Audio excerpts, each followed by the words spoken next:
a little what? Have you ever been out this door? I have, yes. Okay, yeah, it's a little creepy, isn't it? It is a little creepy. All right, Are we on? We're recording now, but okay. this is what we call the cold open.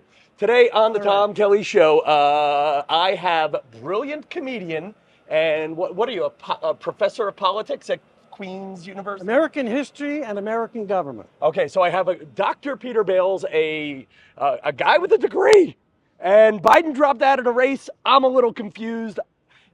And we're in real time. Let's start the show. The Tom Kelly Show. Everybody, I want you to go to the Tom Kelly Show. I want you all to know about the Tom Kelly Show. So there will be theme music playing. And, let's just walk out. We'll walk out to the thing. So, content warning, spoiler alert. Oh, my God, please don't tell me it's Harris. You are experiencing the Tom Kelly Show. I am here with Long Island comedy legend Peter Bales. Side story on Peter Bales. I'll give you the comedy story first. Besides the fact that we're wearing matching pink shirts, oh, my God, it is a little romantic of us. We do look like Peter. You're very zaddy-ish. But Peter is a great comic. Were you Seinfeld's roommate? This is actually a Paisley shirt. It's a word young people don't even know. Paisley. Older people know what Paisley is. Do you know the word? I know the word. I like the word too. I actually know a girl named Paisley, but that's a whole other thing. All right. But did you tell you on it? Well, tell them who you are. Parking lot. We're in the parking lot. Governor's. We're in the parking lot of Governor's Comedy Club. We're getting away from the noise, and it's Sunday. What's the date? The 18th or 19th, 20th? It's the 20th. July 20th. No, it's the 21st. July 21st, and this will air on the 22nd.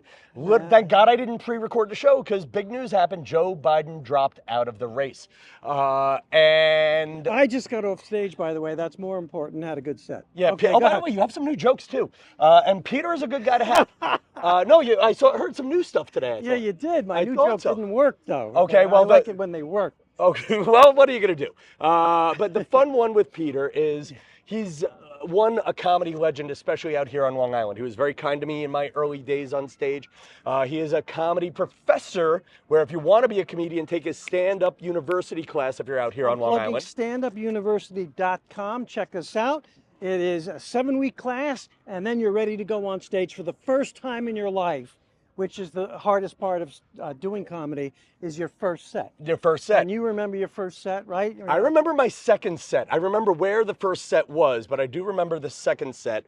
And then the most important thing of having Peter here is, and he says he has never mixed the two, as we walk out to the Jeep and we could just talk from here, Peter is a professor of history, and we were just talking about Biden and Harris and all the things going on and Trump and who's the nominee going to be and whatnot. And Peter is a professor of history at Queensboro Community College in Bayside for the City University of New York. Before we get heavy, you said you never mix your education with your comedy. And I'll tell you, speaking to people who are interested in stand-up comedy, when you are performing before an audience, you want to make 100% of the audience laugh. Laugh, yes. Not 40%, not 60%, 100%. And we live in a very divided country, and I think when people go to comedy clubs, they're out for the night to forget about politics, to forget about the arguments, and what they want to do is come together as an audience family and laugh together. Okay. And that's why I don't encourage new people going into stand-up comedy to do politics or religion or divisive topics. I urge people to go for the funny. Be funny, be funny. And when you're starting in comedy, be funny about yourself, because you're introducing yourself to the audience. So that's why you've never really done like, I like Trump, I like this guy. Or I will talk to you over coffee about politics forever. Okay. But when I'm on stage, it's about bringing everybody together. Because people are paying a cover charge and they're sitting there and they want to laugh. And who are comedians to tell them how to vote, how to think? But that's a second conversation. But I'll tell you what I think you're great about today for my audience is Biden has dropped out of the race, and honestly, the average uneducated human being has no idea what the hell is going to happen in the next 4 weeks between now and the convention. Who could be the nominee? Who can't be the nominee? This is very exciting. It's playing out. This stuff, by the way, is going to be in the history books. Yeah. We're going to read about it, and your kids and your grandkids are going to read about it. I can tell you the rules. Yeah, what are the rules? Let's start with that. The rules are Joe Biden ran in the primaries and was, elected through the primary process, the pre-elections each state has to decide who the nominee is going to be. Right. And he was unopposed. And the Democrats were trying to unify around him. But we now know that there was something going on, and we were being shielded by his staff mostly. And I think some of the media went along with it, from how he was becoming increasingly frail. And he has had, many people think, a very successful presidency. I think that he'll be. Do you think he's had a successful presidency? Absolutely, I do. If you there are things I like that what he's done, and there are things I don't like. Well, spending the money to revive manufacturing and spending $1 trillion he got passed through Congress to rebuild our roads and bridges and tunnels. I think that's going to be remembered for a long time. But the fact is, he had the debate. He was frail. It was scary. It was scary, and it took him 3 weeks, but clearly he had to step down due to age. Nobody's fault. It's not his fault he got old. It's nobody's fault you get old, but you get old. Actually, very serious one, and I know you were bothered by the debate as much as I was. Do you think he can finish his term? I do. I do think he can finish his term. I don't think he's up to another 4 years. That's certainly, because he would have been 86. My goodness. But I think it took 3 weeks, but it needed to happen. And now the Democrats have to figure out, who they're going to nominate. Will they coronate the vice president, Kamala Harris? Okay, I guess that's the first dumb guy question here. And you know what I like about not being one of your students right now? I can ask dumb questions and know I'm not going to get a C+ from you. But it's not guaranteed. Biden, it was a Biden-Harris ticket. Biden drops out, that doesn't mean automatically Harris is the nominee. Well, now we have delegates who are going to the convention, Democratic delegates, many of them chosen out of loyalty to Biden. And it will be up to them to cast their ballots for who the nominee is going to be. Okay. And theoretically, you've got Vice President Harris that you would naturally look to step up and be the nominee. Right. But there are the Democrats, believe it or not, have a very deep bench. And I said this in 2016, that Biden was the only one who could beat Trump, and they put up Clinton. You mean 2020? No, I'm going all the way back to 2016. I thought Biden should have been on the ticket instead of Hillary. I thought Hillary would have been the best president that nobody wanted to vote for. Right. Like, yeah, actually, that's right what I said. I thought she was a great president. A lot of people apparently agreed with you. Or just enough agreed with me that. And again, I voted for her. I'm not, but I just thought, I would have liked Biden a little more. Okay, that's fair enough. Yeah, and that said, in the 2020 debates, I didn't really see there much of a bench. I saw a lot of people on the bench, but no players were playing. There were a couple of young governors that, Josh Shapiro of Pennsylvania, Gretchen Whitmer of Michigan. Gavin Newsom is going to make some noise. Not this cycle, but I think, look for him in 4 years. So is this going to be like in the 1960s where they're all going to wind up in Chicago with the little signs that say, I want to run, or will this be settled? I don't think Abby Hoffman is going to be at this convention like he was in 1968. There's online delegate voting now. What they're deciding right now is, will they have kind of a pre-roll call before the convention when the delegates will essentially coronate Harris, and we'll go into the convention in August knowing it's going to be Harris? Or are they going to wait and have town halls and debates and maybe some mini primaries and see who wants to run? Is any of this in, I guess party politics is not illegal. In the Constitution? Well, let's go slower. Is any party politics in the Constitution? No. No? They don't. So the Democrats could say... When the Constitution was written, there were no parties. Okay. So can a party even could the Democrats have a dance-off and put someone on the ticket? If they change the rules, technically, they could have a fashion show. Exactly, but nobody goes to jail if they change the rules or anything like that, because it's not a government law. It's not laws, it's party rules. Nothing wrong with changing the rules if you think about it and you do it through a democratic process. The Democrats would have to vote on the rules. There's no single person who can change the rules.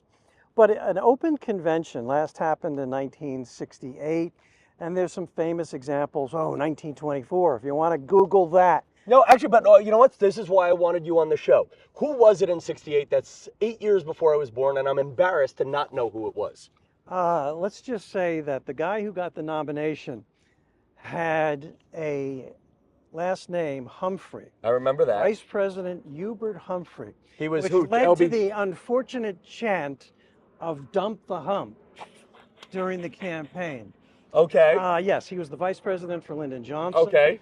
And he fought and won the delegates over at the '68 convention. He was a hawk on Vietnam, which is interesting. Okay. And infinitely better than who the Republicans ran that year. That was Nixon. Richard Nixon.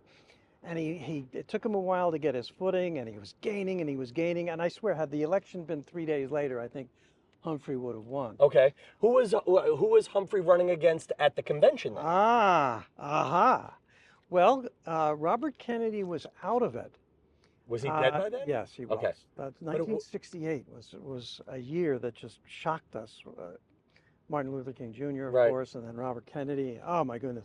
And let me be really dumb on history. LBJ says, I am not going to run. Because of Vietnam. And RFK put his hat in the ring and then got assassinated.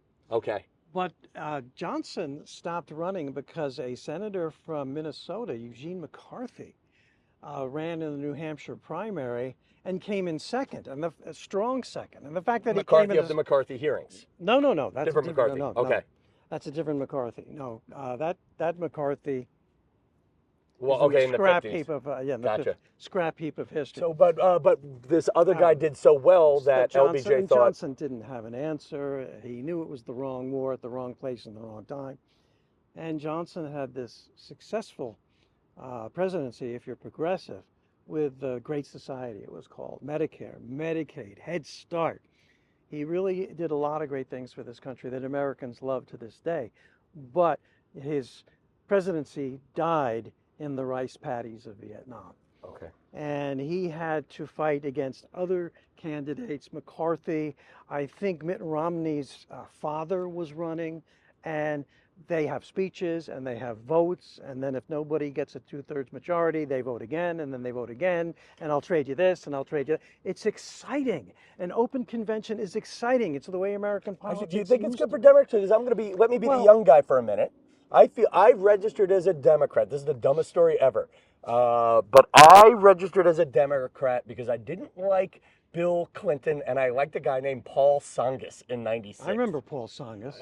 Actually, not even '96, '92. I remember Paul. Okay, and I think the joke was Paul Tsongas liked Star Trek, therefore Tsongas. Right. I think that's why I liked the guy, and I think he passed away. He wouldn't have finished his term. I think he died of cancer. Yep, yeah, like not long after that. Not long after. That said, I am a registered Democrat, and I like voting twice. I like having a primary.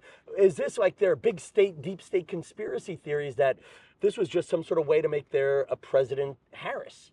You get what I'm saying? Or am I saying it right? Like, no, I feel I robbed. don't see how it's a conspiracy. No, not a conspiracy, but I feel robbed not having a primary right now. Well, right now, people are saying we should have an open convention. And so other people are saying we should coalesce around Harris. Okay. Now, if you coalesce around Harris, it'll look like, well, the party leaders chose Harris. If Yeah. you have an open convention, then it's back to the old days when it's the 72nd vote at 3 o'clock in the morning, and the New Jersey delegation has just switched over from so-and-so, and Okay. that's exciting. As a history professor, I think you want that. Does that sound?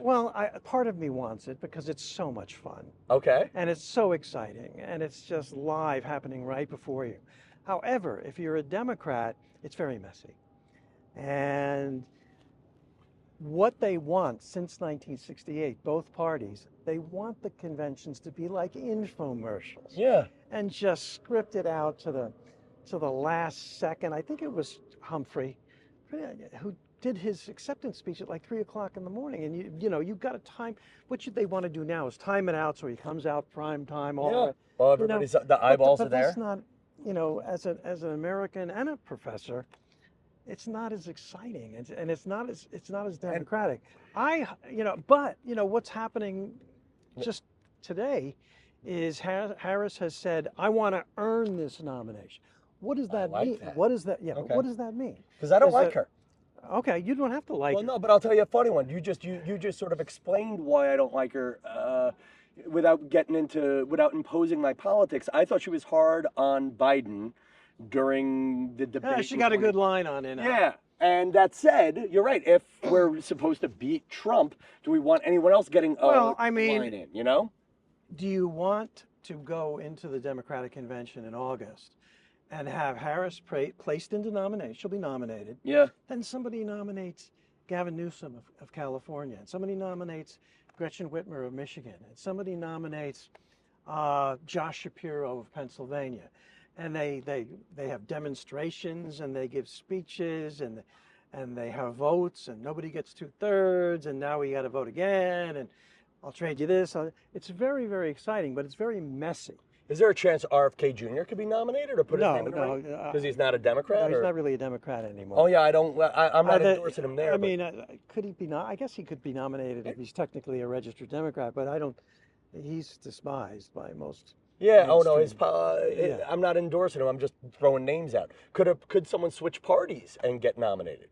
Like, could a Mitt Romney get in this? Well, or- that's been suggested by some commentators, and technically, probably, yeah, but it's such a wild idea.